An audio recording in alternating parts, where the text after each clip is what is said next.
اسی طرح دوسری حدیث پاک سرکار کا فرمان حضور فرماتے ہیں یہ الناس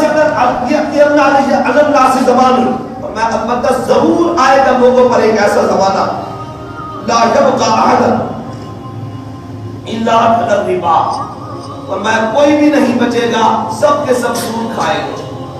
اور میں ایسا دور آئے گا، یہ قیامت کی نشانی حضور بیان فرما رہے ہیں۔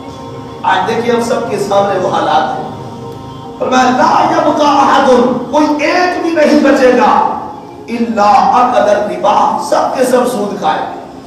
اور آگے حضور کا فرمان سنیں، فرمایا فإن لم يأكله أصابه من بخاره، فرمایا اگر کوئی خود نہ کھائے گا تو سود کا غبار اس تک ضرور پہنچے گا۔ خود تو نہیں کھائے گا مگر اس کا غبار جو ہے وہ اس تک ضرور پہنچے گا۔ یعنی ایک دور ایسا بھی آئے گا سب کے سب لوگ جو ہے وہ سود کھائیں گے۔ اس کے نام کو تبدیل کر دیں گے، کوئی پرافٹ کہے گا، کوئی کچھ کہے گا، تو میں اگر جو کھانے سے پرہیز کرے گا اس تک بھی غبار ضرور پہنچے گا۔ آج کل دیکھیں مساجد کی اور مدارس کی خدمت کرنے والے وہی لوگ ہوتے ہیں جن کی آمدنی بھی مشکوک ہوتی ہے۔ اگر جو خود متقی بنے ہوتے ہیں ہم نہیں کھاتے، لیکن ان تک غبار تو پہنچ رہا ہے۔ جو کچھ حضور آج سے 1400 سال پہلے فرما گئے وہ سب کا سب ہمارے سامنے